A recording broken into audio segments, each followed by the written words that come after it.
તો બરોડા ડેરીના એમડીના રાજીનામા બાદ ધારાસભ્યએ પ્રહાર કર્યા છે। ધારાસભ્ય કેતન ઇનામદારે પ્રહાર કર્યા અને ખાસ એવું કહ્યું કે બરોડા ડેરીના એમડીએ જે રાજીનામું આપ્યું છે એ મુદ્દે તેમણે પ્રહાર કર્યા છે। ધારાસભ્યએ ગંભીર આક્ષેપ અહીંયા ક્યાંક એમડીની કામગીરી પર લગાવ્યા છે, એમના રાજીનામા પણ લગાવ્યા છે અને કહ્યું છે કે એમડીએ 10 દિવસમાં તપાસ પૂર્ણના આદેશ પણ આપી દીધા હતા અને ખાસ તપાસમાં શું બહાર આવ્યું છે તે હજી સુધી જાણી શકાયું નથી।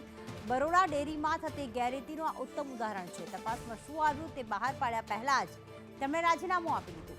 મોટા માથાઓની પણ સંડોવણી હોવાની ચર્ચાએ જોર પકડ્યું છે। તેમણે આક્ષેપ પણ કર્યા છે, ઉચ્ચ અધિકારીઓ પણ સામેલ હોવાના આક્ષેપ કર્યા। બરોડા ડેરીની તપાસમાં ભરોસો નથી, કારણ કે 10 દિવસની અંદર તપાસ પૂર્ણ કરી દેવામાં આવી અને તપાસમાં શું આવ્યું એ પહેલા જ એમડીએ રાજીનામું આપી દીધું છે। જિલ્લા રજિસ્ટ્રાર અને ડીએસપીની તપાસમાં ભરોસો છે। છોટા ઉદેપુર અને વડોદરા જિલ્લામાં તપાસ કરવા માંગ કરવામાં આવી।